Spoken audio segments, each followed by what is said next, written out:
Hello, friends. So we are meeting again after a while, and I've been thinking through quite a few experiences and learning I have had over the last few years, when I can truly say that I've been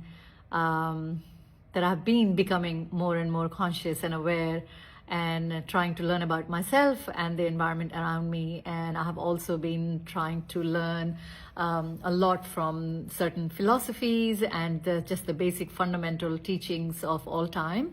And what I have learned and what I have understood so far is that the basic premise of all the philosophies, East or West, and spiritual practices and even religion, like all of those, if you can summarize, are the two main goals, right? One, and I'll say that in Sanskrit first and then I'll translate, is dukkha nivritti and sukha prapti.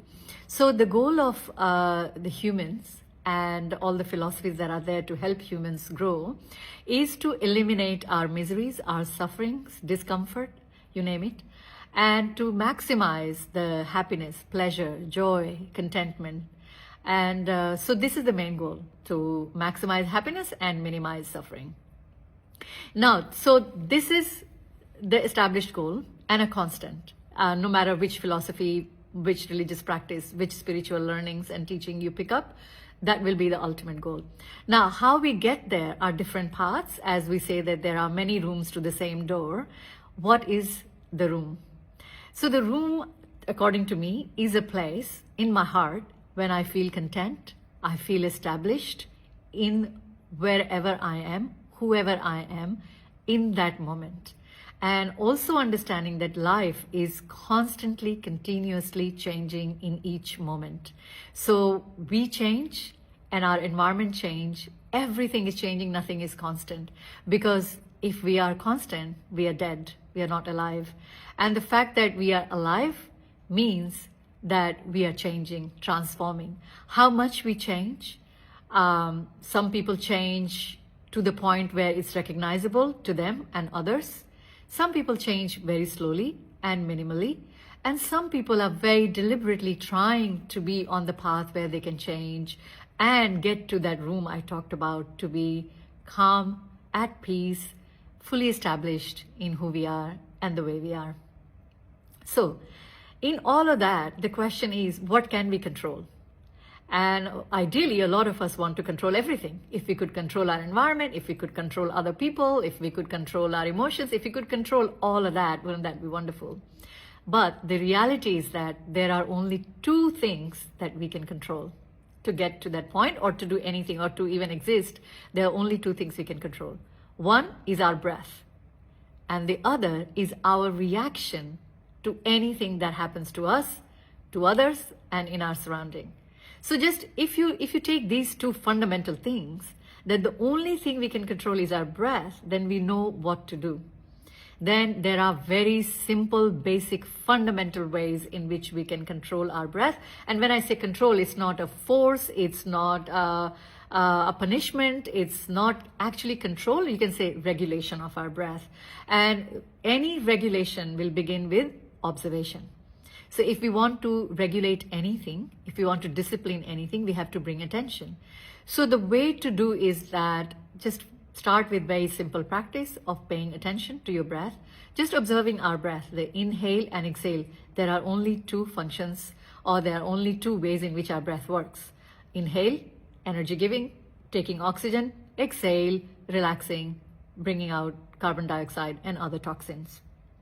And that's the way the life works. And so if we can regulate that, what it does is deeply bring awareness, and it allows us to see things clearly. That's what breath regulation does. That's what the discipline, and I can use the example of yoga because that's my practice. You may be practicing some other form of bringing your mind to a state of calmness and stillness. But for me, yoga is the path. And yoga, when I say the term, do not confuse it with just the physical, moving our body and distorting our body in many ways and being a gymnast. That's not what yoga means to me. To me, yoga starts with understanding myself, understanding others, being physically fit, and there are the asanas that yoga prescribes, performing them, practicing them every day. Then I control or regulate the breath of my movement. Then I go on to regulate my senses. Then I start focusing on something of my chosen object, and then concentration, with full concentration, I finally reach the state of meditation or absorption. Those are very, very evolved state. I am still on the journey, but while on this journey, I can look back, maybe say even 4-5 years ago, and I can see the changes it has brought to me. I now fully live with the awareness that I can't control others. I cannot control external situation or environment, but I can affect it. And to affect anything positively, I have to bring that positive force. And the positive force starts with engaging and connecting with my breath. So simply, that's how my practice started, with breath regulation. And I remember my teacher, when she told me, just start with focusing on your breath and take it from there. And at that time, I thought, well, easier said than done. How can just connecting with my breath, will bring transformative changes? But it did.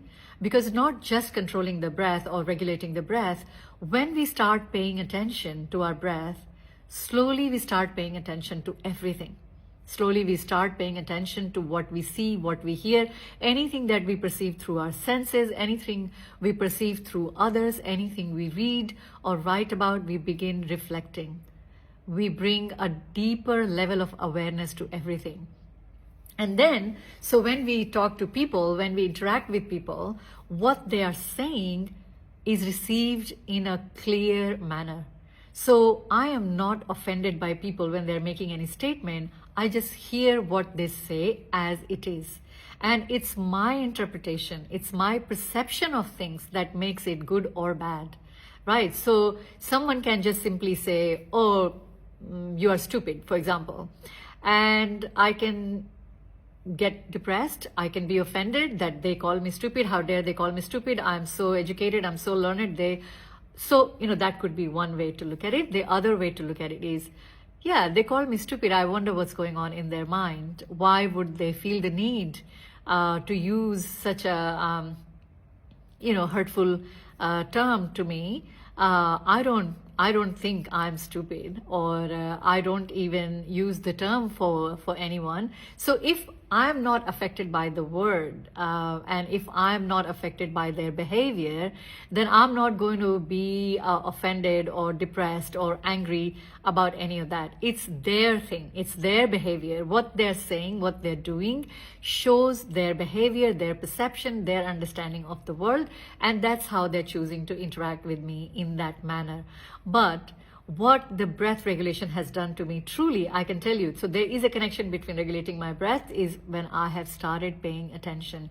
So when people say those things, or, and I'm just using a negative example, a lot of people also say positive things. So it can apply to both scenario, is like in that moment, I connect with myself and I try to see, so how does that make me feel? And if I am offended, why is that offending me? What is in me that's making me feel that way? So we bring the inquiry, anything that happens, we bring the inquiry within ourselves. We check in, just like we check in with our breath, we check in with our body, we check in with our mind. So the practice of checking with my mind is also helping me. So when I do a asana practice, after that, I just check in with my breath and see how my breath is behaving, how is my inhale, how is my exhale. Then I check in with my mind. I just try to connect with my thoughts and allow any and every thought that come, and I just see my thoughts. I just acknowledge them and they come and go. And some days I know that I'm agitated and I'm disturbed because my thoughts are just too many. They are coming fast, they are more negative, they are repetitive. So the quality of my thoughts will be different, the quality of my breath will be different. It'll be shorter, it'll be more shallow, all of that. And then obviously everything that we feel, it also affects our body at a physical level. So that all awareness happens. And so I think in summary, what I'm trying to say is, if we start regulating our breath, if we are becoming more aware of ourselves with body, mind, senses complex and the consciousness within us, that's who we are. So there is a soul, there is a consciousness within us that is wrapped around with the body, mind, and senses complex. and we are just living this life. And if we start to live this life with more awareness and with the understanding that the only thing I can control is my breath and my reaction to how things are, I think it'll make a lot of sense. I truly, the way I'm experiencing life is much more kind of light. I feel like a big burden has been off.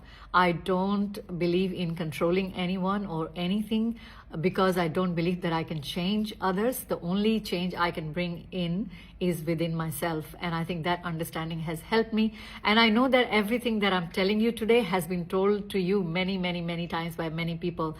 But sometimes we hear the same thing, we read the same thing, and one day it clicks differently. It just hits differently. And that has happened to me before. I remember, as I told you, when my teacher said, just start focusing on your breath and it'll take care of many things, that actually happened to me. So I hope that maybe after listening to this video, just sit down and connect with your breath. Close your eyes and just check in how your inhale is behaving, how your exhale is behaving, and just spend maybe 5-10 minutes sitting with your breath and then see if you feel any difference. And then just notice in your interaction with others, do you want or do you desire to change their behavior? Do you want them to be any other way than they are? If those things are present in your mind and in your desire, check in with the desire and just cross-reference it with this video that you can't do that. You cannot change anyone. You cannot change anything. Everything is constantly moving and changing, including yourself. But you can pause, reflect, check in with your breath, and just check in with how you are reacting to anything. So with that, I'll end this video and meet again with more interesting stuff to talk about. Thank you.